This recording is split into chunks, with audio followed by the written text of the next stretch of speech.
Man lahu sa'ah, orang yang punya kemampuan, walam yudahi, tapi tidak berkurban. Itu kan ada bahasa Rasul, fala yusalliyanna fi musallana, maka jangan sholat di tempat sholat kami. Dalam tanda petik kan diusir tuh, jangan sholat di sini gitu. Kamu sanggup tidak berkurban, jangan sholat di sini. Nah, kalau yang nyuruh jangan sholat di sini saya, nggak ada efek apa-apa. Kalau yang nyuruh Rasul, kamu jangan di sini gitu terus. Apa rasa kita ketika datang di saat itu? Kebayang kan, kita sanggup berkurban dan Rasul tahu kita sanggup dan tidak mau berkurban. Di saat itu kita diusir sama Rasulullah SAW.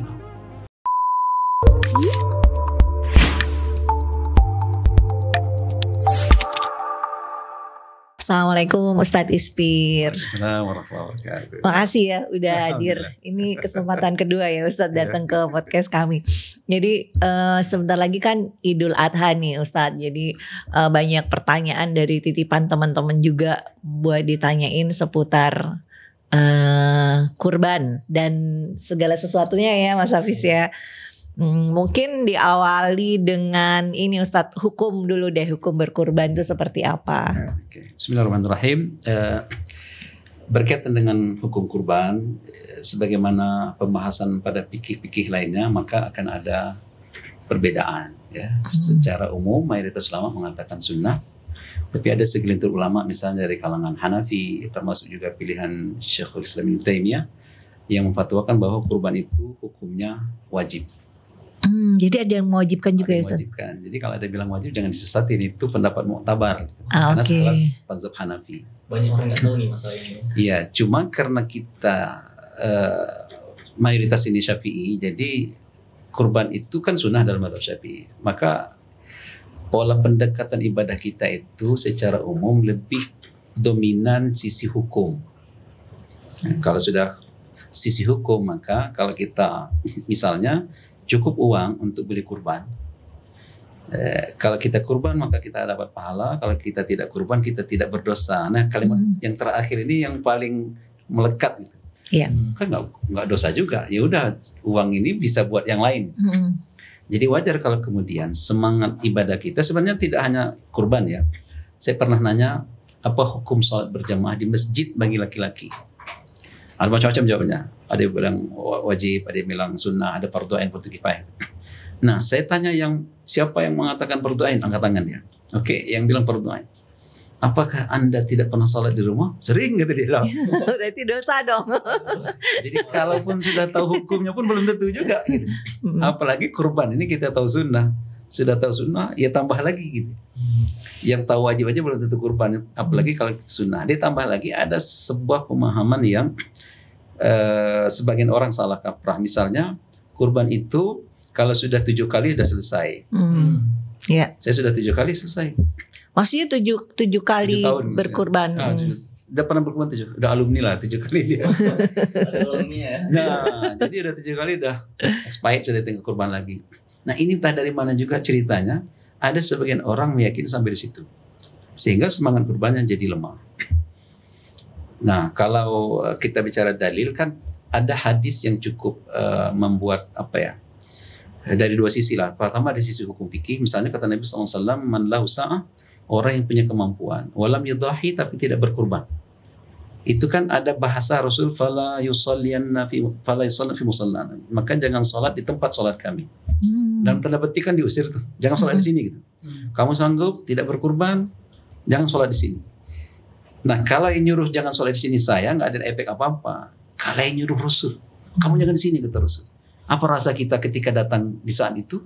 Kebayang kan, kita sanggup berkurban dan Rasul tahu kita sanggup dan tidak mau berkurban. Di saat itu kita diusir sama Rasulullah SAW. Gitu benar. Nah, dari sisi hukum fikihnya itu mengisyaratkan bahwa kurban itu wajib. Sebab tidak ada ibadah yang diberikan sanksi kecuali ibadah itu berarti wajib. Ya. Ibadah yang tidak bersanksi baru sunnah. Tidak puasa nggak apa-apa. Tapi kalau tidak kurban diusir itu kan sanksi. Berarti isyarat bahwa kurban itu wajib. Itu dari sisi hukum fikih. Tapi bagi yang mampu ya. Tentu yang mampu. Kayak ibadah haji lah berarti. Iya. Itu bagi yang mampu. Nah, tapi dari sisi hukum itu sisi hukum fikih bahwa karena ada pengusiran itu berarti mengisyaratkan ada sanksi. sanksi atas ibadah yang ditinggalkan menunjukkan bahwa ibadah itu wajib. Ya. Dari sisi itibaknya Nabi bahwa bagaimana kita, nah ini bab ini yang seharusnya muncul itu. Bagaimana kita berhadapan dengan Rasul yang sangat pengasih, sangat penyayang, sangat menghibah kepada umatnya. Tapi saat itu kita diusir oleh orang yang selama ini kita agungkan itu. Jangankan Rasul, orang tua kita aja ngusir kita, itu sudah terasa gitu. Nah ini, wahai yang mampu berkorban, Anda akan diusir sama Nabi gitu.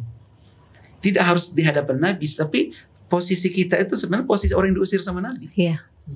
Nah kalau itu dirasakan, hadis ini dihayati, maka sebenarnya ini cukup kuat untuk menggerakkan kita berkorban.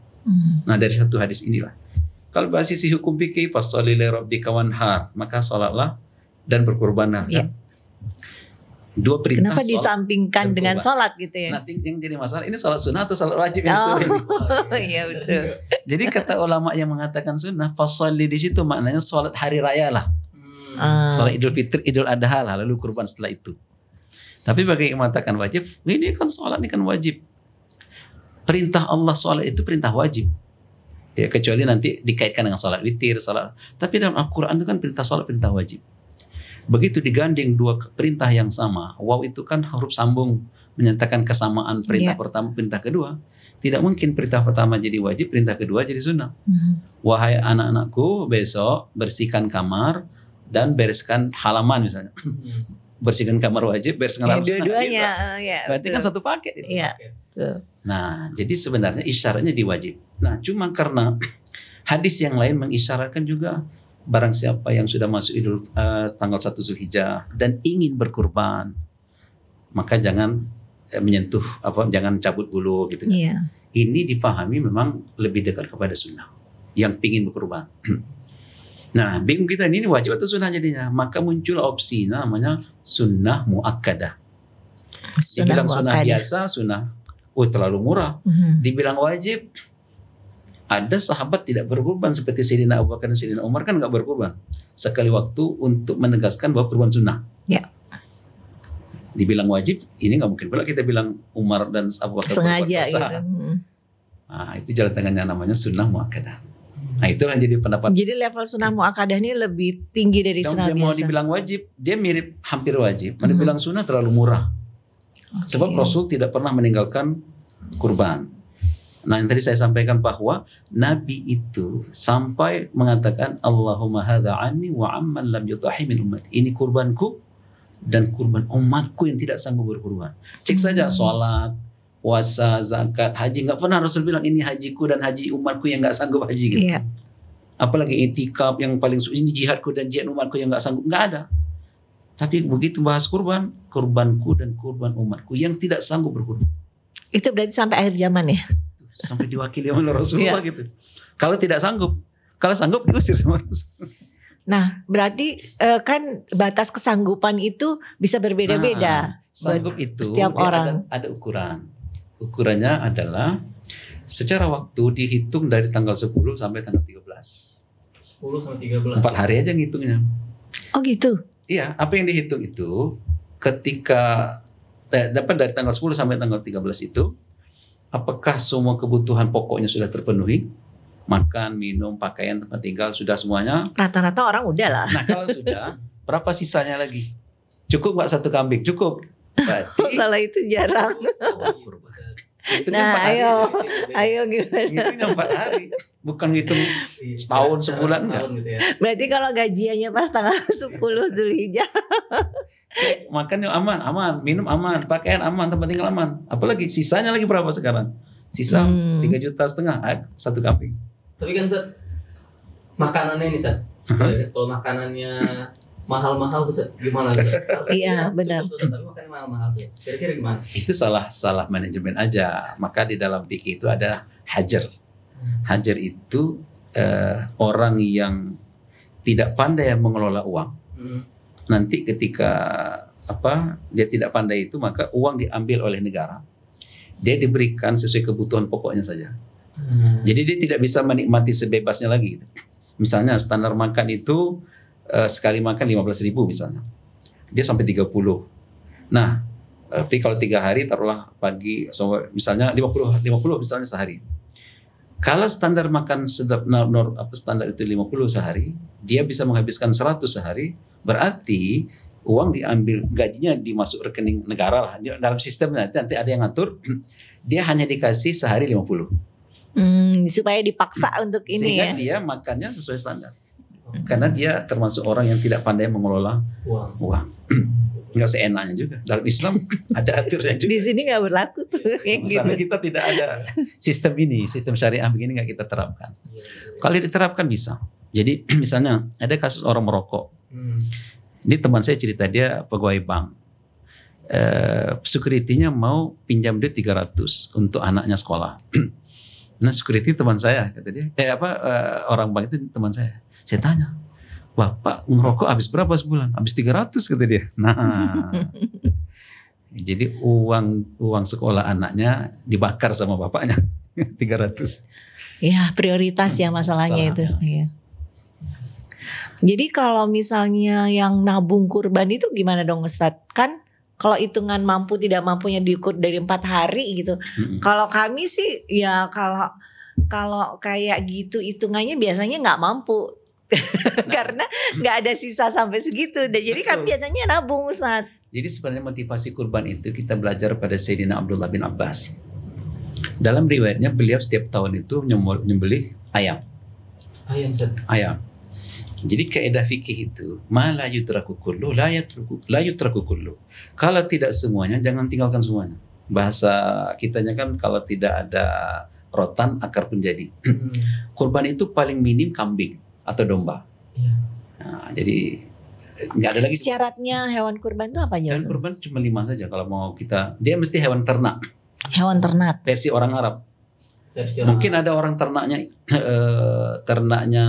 sekarang ada ternak rusa. Kan? Tapi yang disebut hewan ternak itu cuma unta, sapi atau sejenis berarti kerbau. Kerbau juga hewan ternak. Kambing, domba. Jadi 5 ya Pak, sapi, unta, sapi, kerbau, domba, kambing. Kalau ada hewan yang lain, sekarang rusa di ternak nggak masuk tetap. Banteng di ternak nggak masuk. Dia cuma 5 saja. Oke. Nah, yang menentukan 5 itu berarti dari zaman hadis. Oke. Ya, hadisnya. Rasul sebutkan cuma itu saja. Jadi unta itu 5 tahun, sapi dan kambing 2 tahun. Unta usianya ya. Usia. Dan itu Rasul sebutkan satu persatu. Itu jantan betina boleh ya? Bisa, jantan betina bisa. Nah, cuma balik ke yang tadi bahwa nilai kesanggupan itu dilihat pada ukuran minimal berarti kambing kan, atau domba. Ketika dia tidak sanggup, maka kita jangan ambil posisi saya penerima daging kurban, bukan. Saya juga ingin berkurban, tapi nggak sanggup. Berarti ruh atau spirit dari kurban itu kan spirit berbaginya. Saya tidak bisa bagi kambing, maka saya berbagi daging ayam sajalah, potong ayam. Semangatnya itu. Walaupun itu sebenarnya hitungannya dia ya bukan berkurban, tapi spiritnya itu kan, jadi dia membentuk jiwa-jiwa yang memang saya nggak sanggup ini, bukan saya nggak sama sekali nggak berbagi, saya tetap berbagi. Jangan ambil peran, saya nggak bisa berbagi, maka saya jadi mustahik. Jadi tukang kesana kesemari ngambil daging kurban, bukan. Saya bisa, saya nggak sanggup kambing, tapi kalau 1 ayam saya masih sanggup lah, potong ayam. Dia tidak kurban dan nggak boleh disebut daging kurban, tapi kan spiritnya itu. Nah dalam kaidah fikih itu kan, ketika tidak bisa dikerjakan, bukan tinggalkan semua. Nggak bisa berkurban, tapi kan masih bisa sedekah. Sedekah. Ya. Agar di hari, bukankah tanggal 10 itu hari yang agung, hari istimewa. Di kalau dalam bahasa hadis itu a'zamul ayyam, hari yang paling agung. Kita memang tidak terlalu terasa itu tanggal 10 itu hari paling agung gitu. Ya, karena kita nggak di Mekah. Dan tidak dalam suasana tradisi ini ya. Kalau orang Arab itu dia punya riwayat cerita dengan nenek moyang dia. Bahwa dulu nenek moyang mereka mengagungkan tanggal-tanggal tertentu. Di kita kan tidak ada tradisi memuliakan tanggal tertentu, bulan tertentu. Karena sebenarnya itu berkurban itu kan bukan cuman Muslim aja ya, karena itu kan dari zaman Nabi Ibrahim kan. Tradisi sudah zaman Nabi Ibrahim. Makanya kan ada haji. Mereka juga ada haji. Karena kan warisan Nabi Ibrahim itu sudah berabad-abad kan. Iya. Jadi sudah budaya bagi mereka. Jadi tradisi yang mereka sangat sakralkan itu kurban apa gitu. Cuman kurbannya kemana, kan itu yang berubah itu. Iya benar. Hajinya untuk siapa, kemudian cara berhajinya kayak gimana gitu kan sampai pada level hajinya telanjang gitu kan. Iya. Tapi haji Tapi telanjang. syariatnya namanya masih sama, praktiknya ada berbeda gitu. Mereka punya warisan itu. Nah kita kan tidak ada warisan yang kemudian dengan Islam itu ada benang merahnya gitu. Kalau orang-orang Arab dia memang ada nyambung ke Nabi Ibrahim. Iya. Kalau kita nyambung Majapahit, nyambung ke Sriwijaya, Udah berbeda. Beda sih. Iya. Jadi Tapi terus kembali ke yang tadi Ustadz.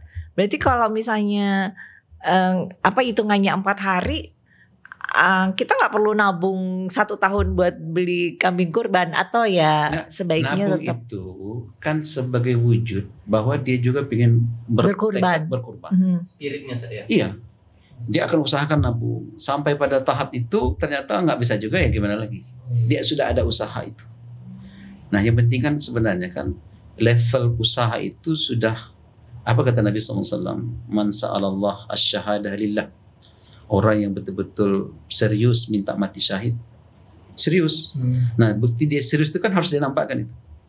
Lalu ballaghallahu manazil asy-syuhada wa in mata ala firash, Allah akan sampaikan derajat mati syahid itu walaupun mati di atas kasur. Jadi siapa yang pengen berkurban, serius berkurban, dia sudah nabung lah, dia menghemat makan minumnya, pengeluaran dia hemat. Tapi sampai di hari H memang nggak bisa dihindarkan, ada ini kebutuhan yang memang lebih mendesak lagi. Akhirnya dia sudah menabung tapi gagal di tahun itu. Insya Allah Allah sampaikan derajat itu. Pentingnya di situ.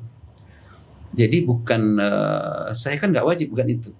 Nah ini di sisi ininya, di sisi semangatnya itu, bahwa saya kalau secara hitungan tanpa menabung lebih berat untuk berkorban, mungkin nggak bisa nih. Nah walaupun dengan pas-pasnya saya nabung, biasanya Allah akan sampaikan itu. Tapi kalau misalnya kita sudah niatkan nabung untuk kurban nih, terus ternyata qadarullah misalnya ada kebutuhan gitu ya. Tapi kan niat awalnya untuk kurban. Apakah itu nggak jadi jatuhnya seperti kayak nadar gitu? Enggak ya. Nadar sendiri itu gimana Ustadz kalau? Nah bedanya, niat itu kan cuma sekedar keinginan sajalah. Sesuatu yang masih di dalam hati maka nggak ada masalah. Nazar itu dia mesti diucapkan. Sama seperti ijab dan qabul. Dalam pernikahan gitu, dalam jual beli itu tidak sah ijab qabul kecuali harus diucapkan. Walaupun nggak ada saksinya ya, yang nazar tadi. Iya, dia nggak butuh saksi, dia butuh diucapkan saja. Saya bernazar, gitu. Berarti jatuh nazar. Ya, tapi kalau dia cuma sangat pingin kali, ya alhamdulillah nggak ada, dia bukan nazar dan itu tanda sayang Allah lah. Tentu Allah pandu hatinya untuk bersemangat untuk berkorban walaupun dengan secara kemampuan ekonomi terbatas. Itu kan memang Allah pilih orang itu. Walaupun dia nggak mengucapkan nazar, cuma mengucapkan saya cuma berniat gitu. Itu berarti belum masuk nazar, Ustaz ya? Enggak. Dia nazar itu 2. Pertama dia ucapkan nazar, yang kedua dia ucapkan kalimat yang membebani dirinya seperti dia wajibkan dirinya kurban. Saya mesti kurban tahun ini. Oh gitu. Saya tidak bisa tidak, saya wajib kurban tahun ini. Atau misalnya ini tabungan ini harus untuk kurban, nggak boleh buat maksudnya yang lain. Memang gitu. membebani dirinya. Iya, pokoknya harus ini.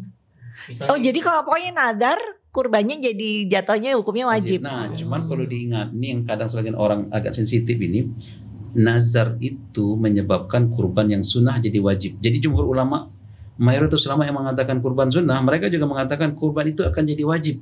Ada 2 cara. Pertama dia nazarkan. Yang kedua ja'al. Dia bilang ini kurban saya. Ini kalimat yang sensitif ini. Dalam mazhab Syafi'i. Maksudnya gimana tuh Ustaz? Kurban itu akan jadi wajib dengan 2 cara. Pertama, saya bilang saya bernazar. Tahun ini saya bernazar kurban. Maka statusnya, hukumnya bagi saya kurban itu tidak sunnah lagi tapi jadi wajib. Yang kedua, ja'al itu saya bilang ini kambing kurban saya. Ini kambing mau saya kurbankan. Ini kurban saya. Kata kunci keywordnya itu kan kurban. Oh iya, oke. Dia udah menunjuk si kambing dan dia bilang ini kambing kurban gitu. saya. Kalau kambing orang ditunjuk nggak jadilah kambing orang. Tapi kambing dia bilang kambing kurban atau ini kurban. pokoknya ada kalimat kurbannya di situ. Kalau kambingnya mati atau dicuri orang sebelum Idul Adha gimana dong Ustaz? Mati lain lagi hukumnya, tapi Oke. wajib tetap. Tapi tetap wajib Harus kurban ganti, dia. tergantung siapa yang apakah kelalaian atau tidak, kelalaian dia atau kain orang lain, tapi tetap wajib hukumnya. Hatta jangankan mati, dia dia sakit kan nggak boleh juga kurban. Sakit tuh, kalau mati udah jelas sakit, tetap wajib dikorbankan. Karena begitu dibilang ini kambing kurban saya, maka secara hukum kambing itu bukan milik dia lagi, tapi sudah menjadi milik para mustahik kurban itu. Oh, Yang Boleh sensitif. ngambil nggak, Sat? Bagian dari Haram. Haram ya. Nah, apakah saya kasih kurban haram? Pertama, tidak bisa ditunda lagi. Yang kedua, pemilik haram menikmati daging apapun bagian dari kurban hewan kurban dia itu. Oh gitu. Sebab kata-kata itu aja. Untuk dua kondisi tadi yang wajib tadi. Ya, nazar dan ja'al itu kurban. Maka ini orang awam atau sebagian ulama Syafi'i minoritas. Ada sebagian ulama Syafi'i bilang itu kalau orang awam ditanya orang itu mau diapain, mau saya kurban, dia cuma jawab saja gitu, dimaafkan. Tapi kan itu pun dalam situasi tertentu aja gitu. Yang terjadi di lapangan kita biasa itu kambing kurban saya gitu. Dan banyak tuh Sat. Iya ya. Udah gitu ngambil bagiannya lagi gitu. Nah, dalam mazhab Syafi'i begitu dia bilang ada kata-kata kurban pada kambing atau hewan kurban itu, maka bagi dia wajib berkurban. Nah, status kepemilikan bukan punya dia lagi, tapi punya mustahik, orang-orang yang menerima daging kurban itu. Dan bagi dia hukumnya haram. Kalau kemudian dari daging kurban dia itu dia dikasih, kalau yang makan istrinya nggak ada masalah, kan namanya sesuai nama kan. Oke. Tapi kalau dia juga yang mencicipi berapa banyak, 2 ons, maka dia wajib ganti 2 ons itu. Dicari kambing lain atau dia cari misalnya kambing, ya dicari kambing lain walaupun kambing SS-an, yang penting kambing 2 ons dia ganti karena dia sudah makan daging kurban yang tidak boleh dia makan. Walaupun duit dia beli tadi, tapi dia bikin kurban itu jadi wajib karena dia bilang ini kambing kurban atau ini kurban saya. Berarti harus hati-hati ya kita ya. Oh gimana dong kalau Nah. misalnya kadang kita misalnya lagi di Hilangkan kata kurban jadinya. Itu kambing saya. Oke Sat. Kalau misalnya kasusnya gini Sat, kan ada orang beli sapi, dia nggak mau beli sapi terus ngajak teman-temannya atau ngajak keluarga yang lain patungan gitu. Nah, terus yang satu orang ini mengucapkan tadi kalimat tadi itu. Nah, Kurban saya. kambing 1 orang pemodalnya dananya. Kalau sapi boleh dari 7 orang dananya. Dah menariknya 7 orang itu atau bahkan 7 keluarga terwakilkan oleh 1 orang tadi kan. 7 orang itu tidak mesti dengan niat yang sama atau tidak mesti semuanya niat kurban. Jadi yang 4 orang niat kurban. Yang 1 orang niatnya cari Akikah. daging segar. 1 orang akikah. 1 orang dia bayar dam misalnya. Nah, niatnya beda-beda, tapi maksimal 7. Sah. Oh gitu. Jadi yang 4 orang dia ambil jatahnya data kurban. Yang Mana akikah yang nggak untuk boleh. dia, mana untuk kasih orang. Yang akikah mana, kalau akikah mirip juga kurban, mana mau silakan dimakan, mau dikasih silakan. Tapi bagi yang murni saya pingin daging segar kata dia.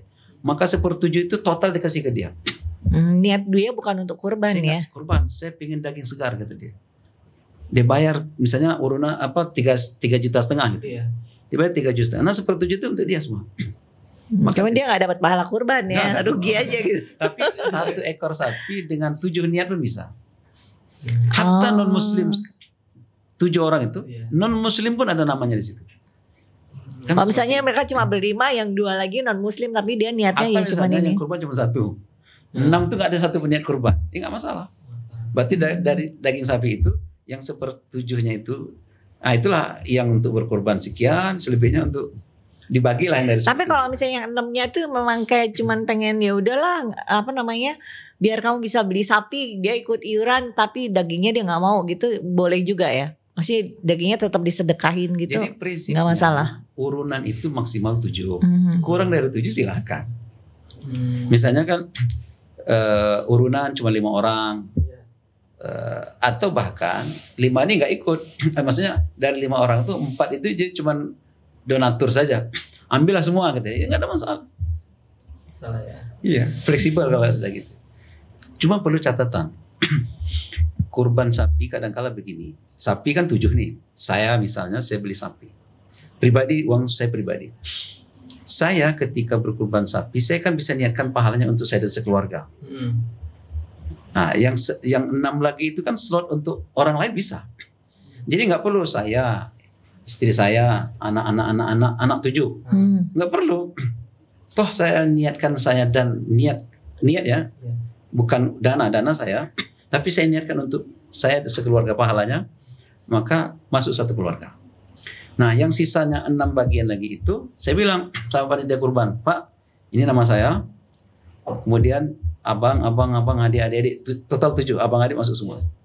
Tapi satu pun tidak saya kasih tahu. Saya tidak minta izin kepada saudara saya satu pun. Begitu disembelih, disebutlah nama saya, nama abang saya sebagainya. Secara hukum, itu yang berkorban cuma saya. Kenapa? Karena kalau saya mengatasnamakan abang saya atau adik saya dalam 6 sisa nama itu, harus saya tanya satu-satu atau saya minta izin. Bang, tahun ini saya beli sapi, abang saya masukkan ya untuk ini. Oke, masuk. Itu udah dihitung niat? Iya.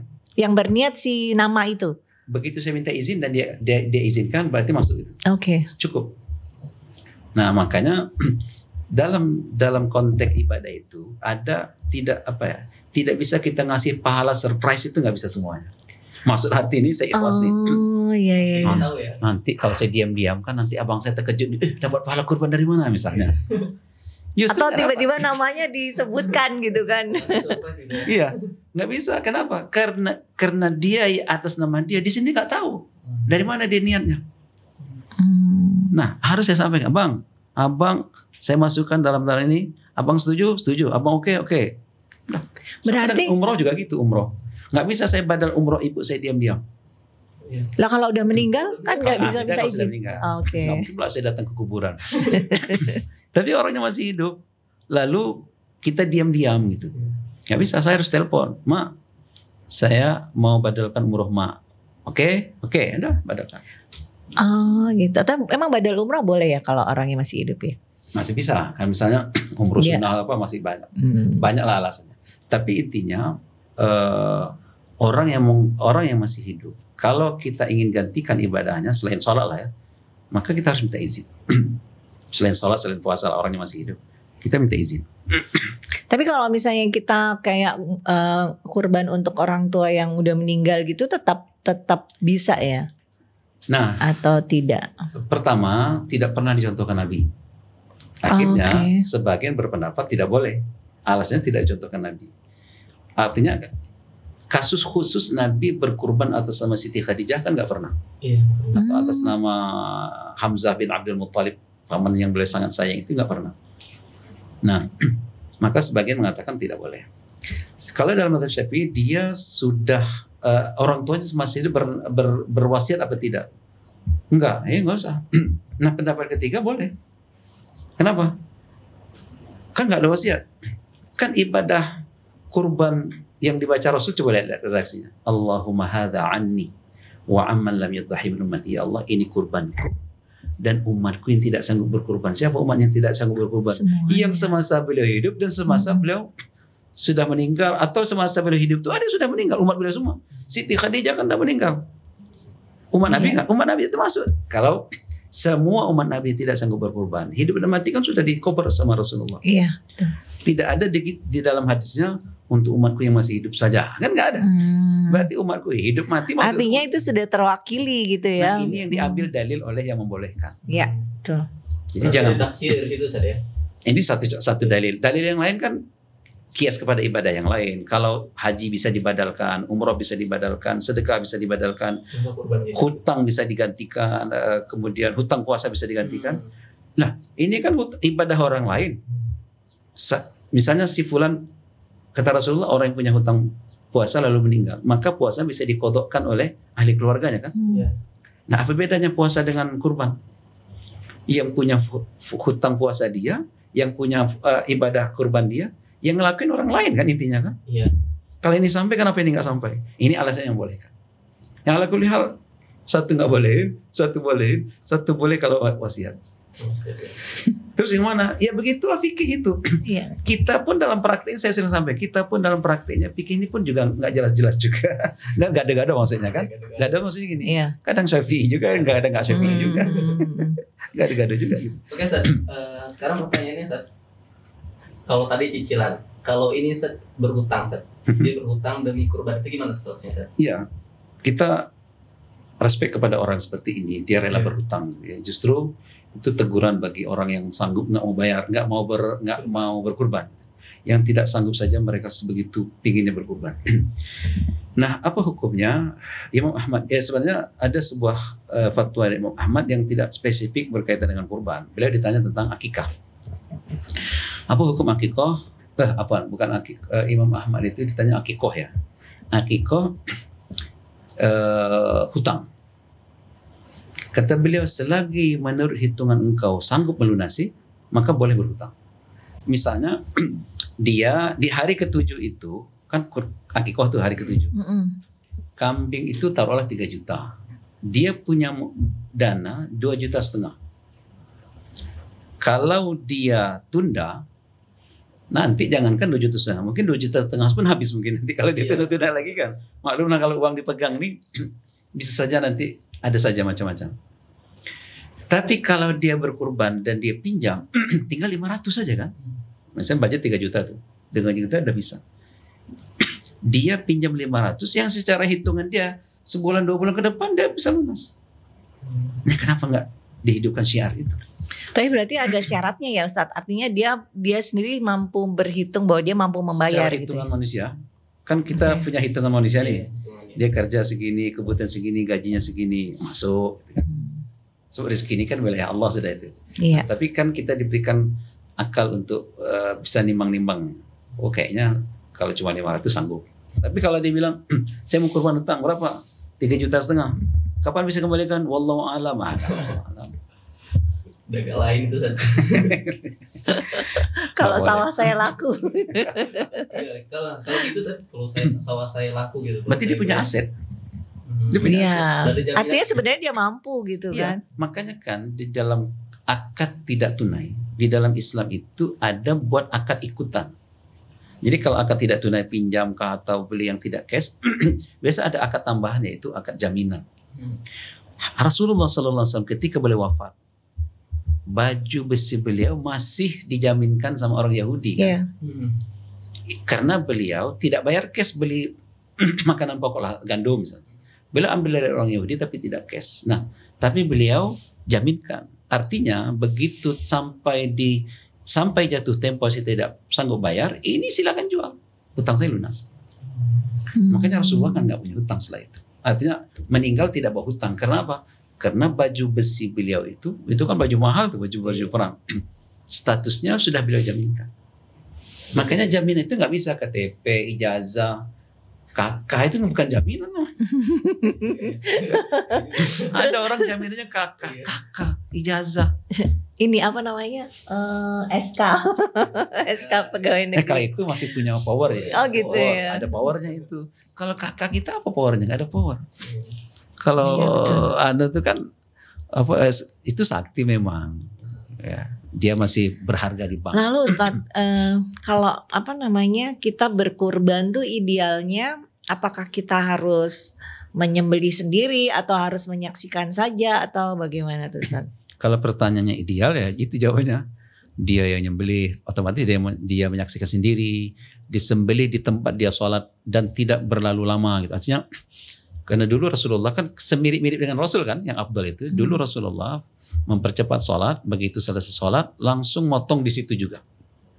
Ya di sekitar Masjid Ghamamah itulah itu, di situ beliau sholat Idul Adha, di situ beliau motong. Karena itulah kemudian makanan yang pertama kali beliau makan hari itu adalah daging kurban. Jadi habis sholat nggak balik dulu ke rumah, langsung potong, kemudian diolah. Nunggu masak lama ya, berarti lapar dong. Nggak seribet kita masaknya. Nggak seribet kita masaknya. Oh iya benar juga ya. Iya. Nggak seribet kita masaknya. Apalagi sama Rasul itu kan pola makan sederhana kan. Daging dibakar gitu kan. Kalau kita kan banyak bumbu itu ininya lah gitu. Iya, potong sate. Arab banyak sekarang kan bumbu Arab zaman sekarang kan. Kalau Arab asli dulu kan simpel-simpel juga mereka makan. Tapi berarti itu bukan syarat ya, kayak apa namanya, menyembelih sendiri atau menyaksikan afdol aja ya. Artinya berarti kalau misalnya, nah sekarang misalnya gini Ustaz, sekarang ini kan banyak ya kayak online gitu yang orang menjual apa namanya, program kurban secara online seperti itu kan. Nah kemudian kan biasanya kayak di Jawa atau di mana gitu tuh lebih murah nih dibanding di Batam. Jadi kita memilih, udah deh aku di sana aja, dia di sana lebih murah gitu. Jadi belinya online gitu, gimana tuh hukumnya Ustaz? Nggak ada masalah. Pertama gini, hukum kurban di luar tempat kita berada itu sebenarnya tidak boleh kecuali kalau syiar kurban di tempat itu hidup. Dia sebenarnya mirip dengan zakat. Zakat selagi di area di tempat kita berada itu belum tercover fuqara mustahiknya, maka zakat tidak boleh kirim keluar. Mustahik di sini karena zakat itu sifatnya desentralisasi ya. Kan di zaman Muaz bin Jabal ketika beliau jadi utusan Nabi di Yaman, kemudian di masa kekhalifahan Sayyidina Umar, beliau kan kirim surat. Orang Yaman sudah nggak ada lagi mustahik nih. Ini mau dikemanakan dana zakat ini? Kata Umar, tahan dulu. Karena pesan Rasul dulu kan zakat diambil dari situ dan didistribusikan di situ. Tahun berikutnya, ini mau dikemanain lagi nih? Akhirnya Sayyidina Ali kalau tidak salah memutuskan mengasih usul, dia terima aja. Selagi di sini sudah tercover, berarti baru boleh keluar. Nah kurban juga begitu. Di syiarnya sudah hidup belum di sini? Hidup. Ya baru kita keluar. Ada nggak kurban di sini? Oh masjid kita tahun ini kurbannya kosong, semuanya kurban di kampung gitu. Ya nggak bisa, harus hidup. Muncul syiar di sini agar di sini syiarnya, di sini juga hidup syiar kurban. Berarti alasannya boleh, tapi syaratnya tadi itu. Iya, jangan sampai di sini nggak ada kurban. Semuanya mikirin kampung, lalu sini mati syariat kurbannya, itu nggak boleh. Kan di sini kita berada kan gitu. Rasulullah di situ, beliau motong di situ. Sholat di situ, beliau motong di situ. Karena juga lebih kepada begitu selesai sholat langsung digarapkan, langsung dipotong, langsung, sehingga wajar kalau makanan yang beliau makan pertama kali adalah daging kurban. Iya. Iya betul, nggak dibikin rendang soalnya ya. Kalau bikin rendang lama.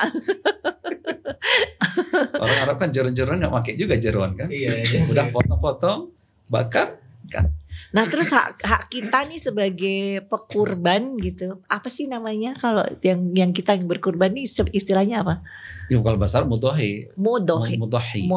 Jadi mudohi. Ya orang yang berkurban itu tentu sebenarnya kan perintah dari Nabi itu sekedar anjuran. Kulu wa at'imu wa dakhiru. Kalian makan. Ada pesan Rasul untuk mencicipi daging kurban kita. Nah pertanyaannya sebenarnya idealnya yang berkurban dapat berapa persen? Iya betul. Dalam mazhab Syafi'i yang paling afdol yang berkurban itu cuma mencicipi sesuap 2 suap. Oh gitu, bukan sepertiga itu Ustaz? Bukan itu. Yang sepertiga itu mazhab apa ya?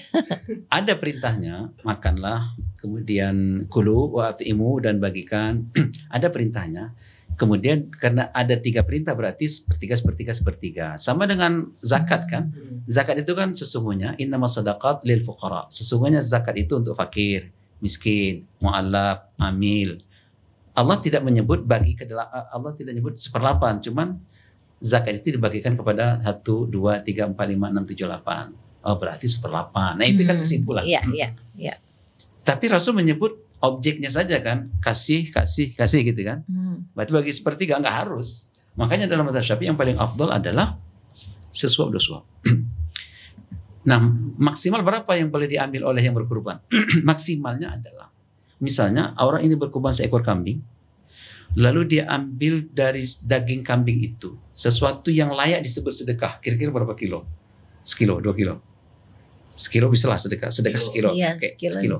Lalu 1 kilo daging kambing dikasih kepada tetangganya. Yang sisanya dia makan sekeluarga. Sah. Sah kurbannya. Iya. Pahalanya ya harap maklum lah. Sesuai ya. Bakhil kedekut begitu kan. Tapi dia ngasih masih ada nilai sedekahnya itu. daging kurbannya itu masih ada, dia kurban kan. Dia potong di tanggal 10 itu, yang dia potong adalah hewan kurban, kambing. Kemudian dari sebagian itu ada yang dia sedekahkan. Masuk aturan mainnya, terpenuhi. Lalu sisanya dia makan, ya halal semuanya. Kita nggak harus tahu sedekahnya itu dikasih ke siapa ya? Oh enggak. Karena kan kalau misalnya kita kayak ke masjid gitu, biasanya kita dapat nih, kita misalnya Ibu mau apa? Saya mau pahanya, ya udah dikasih lah paha. Habis itu sisanya kemana kita nggak tahu gitu. Nggak apa-apa ya Kalau di kayak gitu. masjid, di kita ini kan konsepnya bukan kita pribadi yang kurban. Artinya melaksanakan. Kita punya wakil namanya panitia. Oke, nah itu Maka semua konsepnya tindak gimana? tanduk panitia itu sudah mewakili kita. Hmm, Dan serahin aja panitia ngambil dari mana, kemudian kapan mau disembelih, kan panitia nentuin. Dan bagaimana teknis distribusinya, berapa jatah yang masing-masing, panitia yang nentukan. Oke. Dan biasanya kan panitia dengan pihak yang berkurban itu kan biasanya ada pertemuan, menyamakan persepsi tentang bagaimana teknis pelaksanaan kurban. Biasanya kan begitu. Nah kalau itu sudah selesai, maka kita yang berkurban sudah menyerahkan kepada wakil. Wakil bertindak sesuai dengan kesepakatan. Jadi kalau misalnya kita mau minta gitu, kayak misalnya saya boleh nggak minta yang sepertiga lagi untuk kayak dihadiahkan ke siapa, kan itu Berhak. boleh katanya. Berhak. Buat berhak ya bisa ya. Tapi kan karena ada panitia, kita kan saling menghormati lah. Iya betul. Sudah ada panitia, Pak, saya setelah dipotong semuanya udah dicincang, kasih saya semuanya, saya mau kasih distribusikan sendiri. Kan dia Bisa punya nyinggung hati. punya hitungan ya siap berapa orang yang mau dibagi Panitia gitu kan kan. sudah bikin juga tuh. Iya. Tiba-tiba kita intervensi. Kenapa tidak dari awal didudukkan? Iya, betul. Itu soal teknis lah. Tapi pada dasarnya secara hukum boleh. Tinggal jangan sampai kita bikin masalah di lapangan. Wah, pas hari H-nya nggak pernah didialogkan. Pas hari H minta semua saya distribusikan sendiri ya. Lah, kalau distribusikan sendiri kenapa dititipkan dari awal sama panitia? Panitia udah bahas detail Iya, dari betul. A sampai Dia nggak Z. bisa nyembelih sama ngulitinnya. Ngomong-ngomong kulit, Ustadz, itu kayak misalnya kulit kambingnya terus dijual untuk beduk kayak gitu-gitu tuh boleh nggak Yang sih? diharamkan pemilik menjual. Oh, pemilik. menjual. Kalau panitia boleh. Kalau kemudian itu sudah jadi milik siapa? Milik si A. Terserah si A mau jual. Oh, jadi akadnya dikasih ke siapa gitu dulu? Iya kan? Dikasihin ke orang. Punya tuh. siapa gitu. Silakan jual. Yang dilarang itu kan pemiliknya menjual bagian dari kurban. Kasus pernah ada intinya akadnya itu kan pihak yang berkurban, kemudian yang menerima kurban, kemudian pihak yang berikutnya. Nah, kalau ini berkurban, ini fakir miskin. Yang berkurban ngasih 5 kilo daging. Begitu diserah terimakan, kan jadi milik fakir miskin itu. Oleh fakir miskin saya juga, kalau daging kambing ini mendingan saya jual kata dia kan, dapat juga. Nah, dia pingin duitnya gitu. Dijual ke pihak ketiga, sah. Yang tidak boleh, yang penjual, yang kurban langsung ke Iya. pihak ketiga. Tukang beduknya gitu ya. Nah, langsung pihak ketiga. nggak Oke. boleh. Tapi yang fakir miskin dia jual, menyedia kok, dia jual. Silakan. Berarti kalau ngomongin akad tadi Ustadz, ketika kan kalau misalnya kita nyembeli sendiri ya udah sembeli sendiri. Kalau misalnya kita kayak beli online kayak gitu harus ada akad khusus, atau kalau kita udah beli ya udah itu berarti akadnya kita serahkan kita wakilkan ke mereka gitu. Tergantung. Otomatis. Jual beli sendiri, akad perwakilan mewakilkan itu akad wakalah nama itu sendiri. Ya berkesepakatan saya beli gitu. Terus kelanjutannya apa? Ada nggak kesepakatan? Nah, kalau ada buat kesepakatan baru. Sebab jual beli kan sampai di level itu aja kan.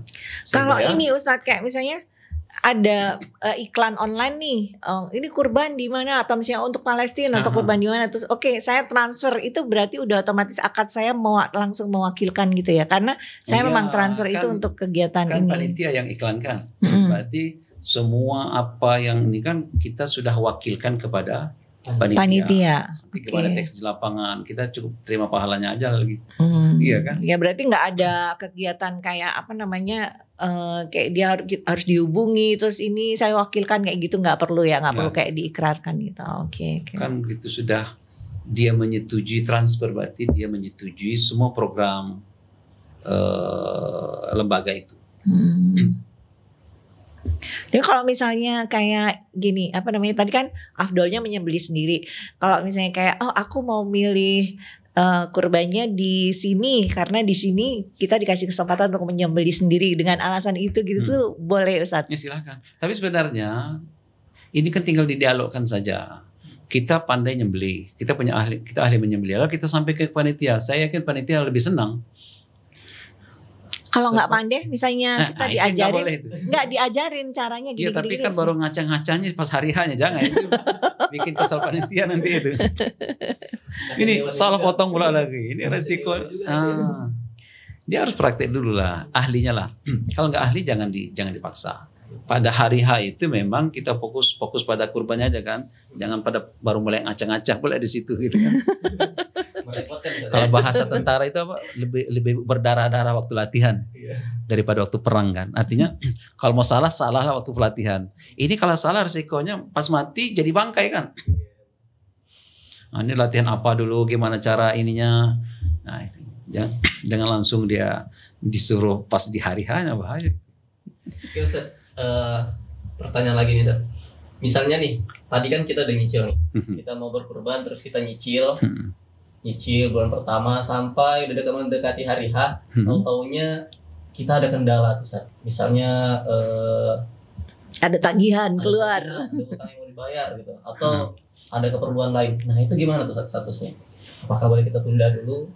Ya, kalau kita balik ke hukum asal dia sunnah, nggak ada boleh dipermasalahkan. Yang wajib yang dikerjain dulu ya. Iya, nggak, maksudnya karena ini secara hukum sunnah, maka hatta kita pun nggak ada urusan, nggak kita kurban juga kan, nggak sampai pada berdosa kan.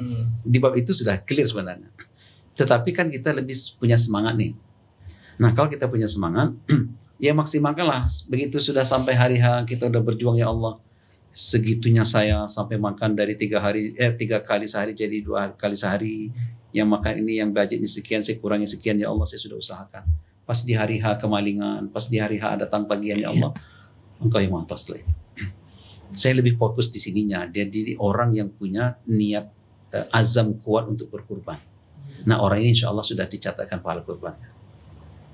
Iya kan, kalau orang model gini. Tapi kalau dari sisi ranah hukum fikih, hatta dia punya uang besar pun nggak kurban juga nggak ada dosa-dosanya kan situ, menurut mayoritas ulama. Oke Ustaz, kalau misalnya gini Ustaz, dia sudah sanggup nih Ustaz, pengen berkurban tapi masih nunda-nunda, itu gimana tuh? Kebanyakan kan teman-teman kita tuh banyak gitu Ustaz, gimana tuh Ustaz? Ada banyak faktor menunda itu. Pertama, faktor ilmu nggak ada, jadi wajar dia nggak merasa apa-apa kan. Yang kedua juga pertama, akar masalah pertama ilmu lah. Kalau orang sudah punya ilmu, lebih enak kita menggerakkan dia lah, atau mengingatkan dia. Kalau nggak punya ilmu apa-apa, memang dia nggak tahu apa gitu. Jadi dia tidak merasa salah dan tidak merasa rugi, nggak ada apa. Yang kedua, di samping ilmu, apalagi ya. Jadi poinnya, ketika orang itu sudah punya ilmu, dia harus ada orang yang jadi memotivasi, iya. Gitu. Jangan cuma sekedar wajib, sunnah gitu. Iya. Sudah gitu aja. Betul. Tapi Anda lihat ini bapak ini dulu dia nggak berkurban, setelah kurban katanya, sekarang lihat bisnisnya. Itu juga motivasi orang itu, misalnya gitu. Jadi harus nyari circle yang benar dulu.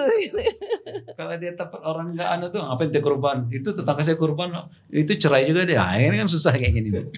Tapi yang memotivasi lah, kita butuh itu. Sebab memang kadang ibadah itu dia butuh lingkungan yang mendukung. Iya. Suasana tadi circle itu. Jadi kalau temannya pada kurban semua, lalu update kurban semua, dia juga berpengaruh ke dia itu. Masya Allah, kawan saya kurban semua. Padahal secara ekonomi kalah di bawah saya gitu kan. Kurban gitu. Dia jadi ininya dia. Iya. Tapi kalau dia tinggal di komunitas, ente kurban. Hari gini kurban itu kanibal istilahnya yang kelompok-kelompok ini kan. Itu ibadah. Kalaupun jangan kurban tuh, menyakiti hewan lah apa sebagainya kan. Yang pencinta hewan. Benar-benar gitu kan. Iya. Dia dapat yang circle begitu modelnya. Iya. Justru vegetarian. Dia nyerang orang kurban malah nanti itu. Iya, jadi sebenarnya gimana kita menghargai diri kita sendiri juga ya Ustadz ya. Di hadapan Allah tentu saja ya. Kalau misalnya menganggap diri kita mampu atau nggak mampu gitu. Karena sebenarnya kan ada pesan Allah di situ. Saya lupa hadisnya itu. Jadi ketika Allah lebihkan rezeki, sebenarnya Allah ada titip pesan di situ. Kan sebenarnya datang dari Allah SWT. Ketika Allah lebihkan rezeki, lalu di bulan ini kita secara hitungan sanggup kurban nih. Ada pesan Allah di situ bahwa amanah untuk tetangga-tetangga ini, kita ini dikasih amanah ini. Nah, ketika jalannya seret, nanti Allah tutup ini, Allah alirkan ke sungai yang lain. Oke. Saya lupa ada riwayatnya itu. Iya. Jadi rezeki itu ibarat selokan. Mm-mm. Jadi selokan itu begitu datang kita alirkan terus, itu nggak lancar ya. Tapi begitu ngadat, Allah pingin, tapi kita nggak membuka diri. Padahal itu harus ngalir gitu kan. Harus ngalir. Allah pingin mengalir lewat sini, lewat kita ini. Tapi kita tutup. Tutup terus, nanti dia akan Allah cari. Iya. Ini aku Betul. nggak tetap mengalir, cuman nggak lewat ini lagi. Itu emang udah sunatullahnya gitu ya. Nah, gitu. Wow. Nah, itu juga menyadarkan kita juga. Berarti kayak kita sebenarnya memantaskan diri untuk diberi rezeki lebih sama Allah gitu kan, dengan cara seperti itu. Jika Allah sudah kasih kita, ente ini kata Allah sudah aku lebihkan nih loh. Apa ininya ente sekarang gitu. Kan ada tanggung jawabnya di situ. Berarti kalau udah mampu, sifatnya bisa jadi hukumnya bisa jadi wajib tadi. Enggak, hukum tetap tadi bahwa kurban itu sunnah muakkadah bagi yang mampu pada tanggal 10 sampai 13. Ganti madhab Hanafi biar jadi wajib. Itu kita nggak bisa nafikan sisi hukum ya. Tapi kan kita bicara ibadah itu tidak dalam pendekatan hukum. Misalnya gini, tadi apa hukum salat 5 waktu berjemaah di masjid? Ada wajib, ada yang fardu ain, ada fardu kifayah, ada yang sunnah muakkadah. Tapi kalau kita bersepakat pada satu semangat ittiba Nabi, mencontoh Nabi, mengikuti seperti apa yang dilakukan Nabi, maka kita tidak berdebat. Kan nggak ada yang perlu kita debatkan. Kita pengen kayak Nabi kan, dan Nabi itu pingsan 4 kali tetap ke masjid berjemaah. Kalau itu yang ruh spirit ibadah itu yang muncul, kita nggak berdebat di sisi fikih wajib dan sunnah. Tapi lihat para sahabat kan, sejak aku melihat Rasulullah suka makan cuka. Cuka yang mana dia? Asam-asam itu ya. Sejak itu aku suka. Ada dari riwayat lagi, sejak aku lihat Rasulullah suka makan labu, kata Anas bin Malik, sejak itu aku suka makan labu. Lihat. Jadi bukan lagi aspek ibadah, sampai aspek rasa saja. Kecintaan ya. Nafsu Ghiroh. Enggak, sampai pada level selera makan. Oh iya betul, selera makan. Selera makan loh ini. Sampai selera makan. Bisa ngikut Karena Rasulullah. suka itu, maka saya suka itu. Berarti dalam hal ibadah ya, seorang nabi aja melakukan itu, apalagi kita gitu. Iya. Nah, jadi motivasi kita itu bukan lagi sampai di aspek ibadah lagi, apalagi aspek ibadah ya. Sahabat itu sampai Abdullah bin Umar, dulu Rasulullah naik unta, ada satu pohon di situ, lalu unta Rasulullah itu mutar, setelah mutar baru dia turun. Ibnu Umar lihat itu. Nah, suatu saat Ibnu Umar lewat situ lagi. Begitu dia lihat untanya diputar juga gitu. Mutar, baru turun. Orang tanya, ente ngapain muter-muter kayak gitu? Dulu unta Rasulullah lewat sini, dia mutar sini, lalu dia turun di sini. Sampai untanya aja di ini. Dan Umar rawat pohon itu. Dia Masya Allah. Pohon itu. Karena di pohon di situ dulu unta Rasulullah turun di situ. Segitu cintanya sahabat. Iya. Jadi makanya kurban itu sebenarnya kalau kita baca sejarah Nabi Ibrahim, itu kan puncak pengorbanan tertinggi Nabi Ibrahim. Kalau kita kilas balik kepada riwayat atau asal muasal ibadah kurban itu kan setelah semua proses pengorbanan Nabi Ibrahim, puncaknya kan di situ. Puncaknya ketika dia harus anaknya sudah terbaring pasrah, dia sudah siap menyembelih itu, barulah berganti dengan domba. Di tingkat keimannya itulah ya. Kurbannya Nabi Ibrahim itu. Nah, kita ini kan nggak sampai selevel itu. Iya, kita sembelih. Cuman sekedar ego sedikit aja yang kita korbankan itu. Betul. Nah, itu masih berdebat juga wajib sunnah. Berarti hakikatnya kurban itu ya sebenarnya menyembelih ego kita gitu ya Ustaz. Nah, masuk ke situ nanti kalau kita baca ini, menyembelih ego, rasa memiliki semuanya. Tidak ada. Makanya Allah tegaskan dalam Al-Quran itu, la yanallahu luhumuha wala dima'uha kan. Bukan dagingnya yang sampai ke Allah, bukan darahnya, tapi takwanya. Iya. Jadi orang yang berkurban itu tuntutan takwa aja, bukan tuntutan saya persembahkan ke Allah nanti saya nggak dapat. Enggak. Ente kurban, ente masih makan sunnah makan dagingnya juga kan. Iya, betul. Masih nggak rugi 100%, masih bahkan pahala lagi kita makan dagingnya itu. Nah, segitunya masih mikir-mikir juga kurban. Nabi Ibrahim anaknya loh. Kalau anak pun cuman anak yang udah 5, anak 1 sembelih masih. Ini anak yang ditunggu selama bertahun-tahun. Sampai umur 87 tahun, setelah itu berpisah lagi 13 tahun. Setelah itu baru belum hilang rasa rindu. Anak itu harus disembelih gimana sebagai ayah gitu. Dan Nabi Ibrahim, makanya setelah itu Allah sebut dengan Khalilullah. Level tertinggi dari cinta kan. Dia sudah korbankan semuanya, maka dia adalah cinta. Maka ada ungkapan itu, semakin besar cinta kita, maka akan besar juga pengorbanan. Tapi kalau janji Allah terhadap orang-orang yang berkurban tuh apa sih pahalanya, Ustaz? Hampir tidak ada satupun hadis yang disepakati sahih. Nah ini menarik sebenarnya. Tapi kan beberapa ibadah memang Rasul tidak detil menjelaskan itu. Iktikaf tidak ada satupun yang sahih. Tapi Rasulullah tidak pernah berhenti iktikaf setiap tahun. Bahkan pernah beliau qadha, dan di tahun beliau wafat itu beliau iktikaf 20 hari lamanya. Nah, untuk memahami keistimewaan ibadah itu kadang-kadang dilihat poin ininya. Istri Nabi iktikaf. Pasca wafatnya Nabi, istri Nabi tetap jaga iktikaf. Akan kebayang itu. Jadi sekelas istri Nabi tetap iktikaf. Rasul pun ngotot iktikaf 20 hari malam. Di akhir hayat beliau 20 hari 20 malam. Tentu nggak mungkin ibadah ini ece-ece atau sederhana. Kurban juga begitu. Gak mungkin ini Rasulullah sampai keras begini kepada umatnya sendiri. Diusir-usir segala gitu kan. Gak mungkin Rasulullah sampai mengatakan kurbanku dan umatku. Sampai diwakilkan sama Rasulullah. Kalau ini ibadah-ibadah yang levelnya kayak sholat tahiyatul masjid gitu kan. Iya.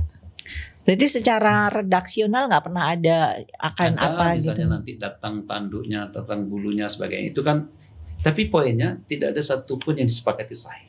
Kalau yang kendaraan kita di surga, dia akan jadi kendaraan. Kan masalah kan sahih apa tidak kan?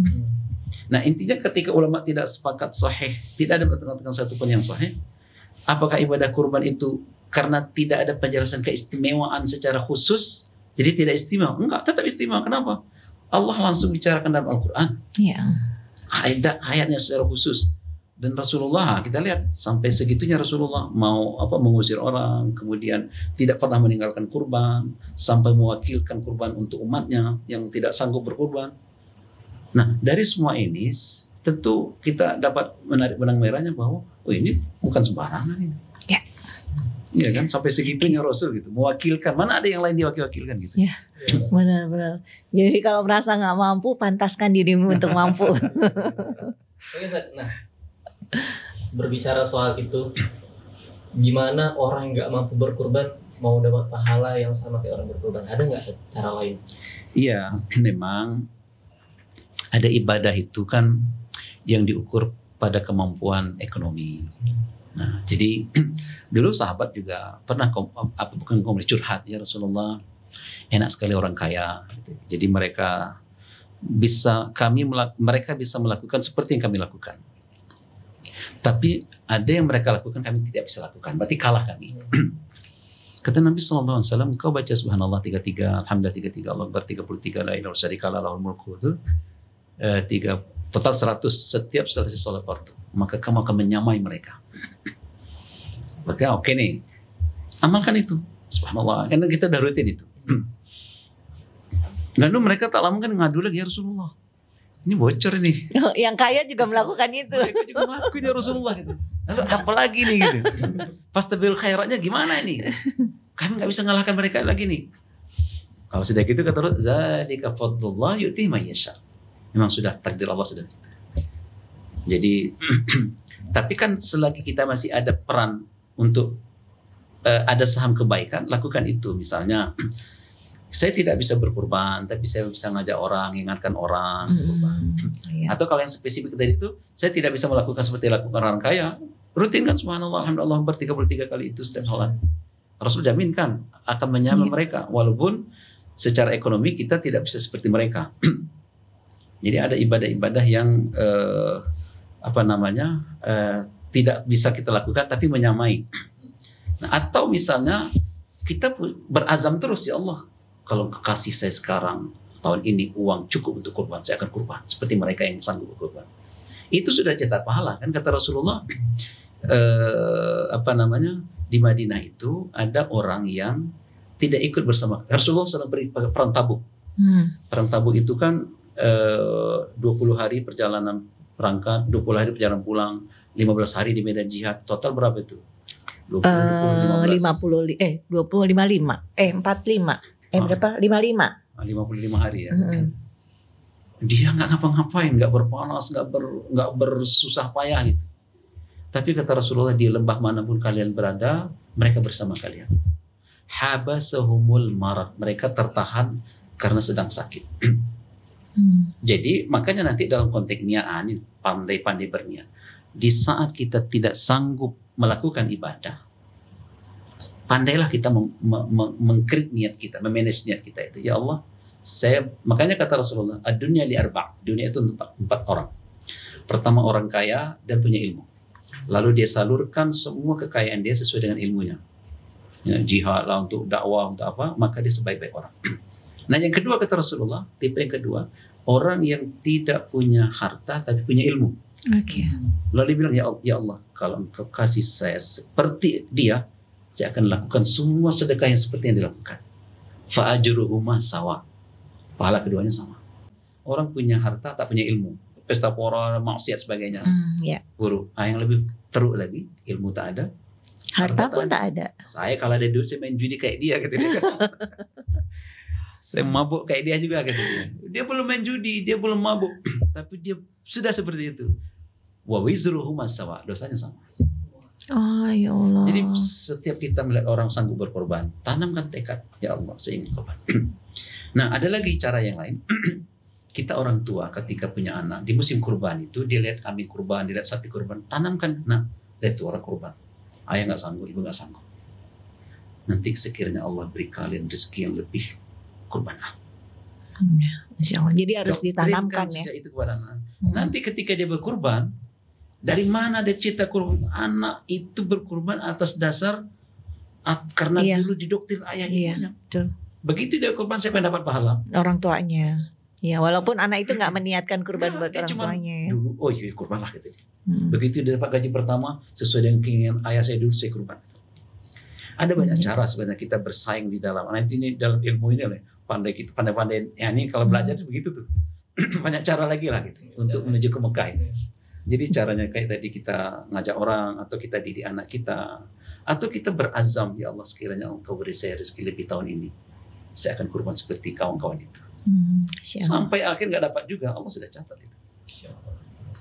Banyak cara. Banyak banget nih kalau dikumpulin pertanyaan sampai besok nih kita nggak selesai. Gimana? Udah cukup? Udah cukup.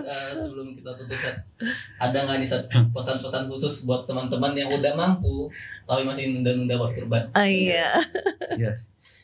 Pertama nasihat untuk diri saya dan kita semuanya. Ya tadi hadis saya sampaikan tadi bahwa Rasul tidak rela melihat kita yang sudah mampu tidak berkorban. Jadi Rasul yang Rauf, Rahim, sangat lembut, sangat penyayang kepada kita. Tidak ingin satu pun orang masuk neraka. Tapi ketika ada yang sanggup berkorban tidak mau, ada isyarat marah beliau di situ. Itu kita ingin jadi orang yang disambut senyum Rasulullah. Kalau perlu kita seperti hadis Nabi, aku dan wakafilul yatain, aku dan orang yang menanggung anak yatim seperti ini, dekat sama Rasul, bukan diusir-usir gitu. Maka apalagi membuat kita berpikir ulang. Hari ini amanah itu Allah berikan kepada kita, maka Allah ingin hari ini amanah itu kita salurkan. Ketika Allah lebihkan itu, maka ada pesan yang tidak langsung Allah berikan bahwa aku lebihkan rezekimu agar engkau lakukan ini. Seperti air dalam selokan tadi lah. Begitu dia ngalir lancar, air itu akan memancar terus. Iya. Tapi hari ini ketika kita hambat itu, maka hati-hati saja. Allah punya kuasa atas itu.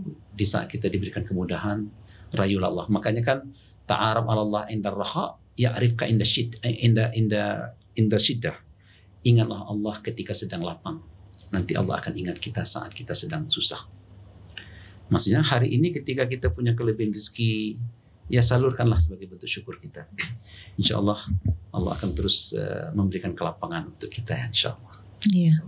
Dan ini juga ya Ustadz, kadang kalau misalnya kan bahwa di setiap rezeki kita itu ada hak orang lain gitu ya.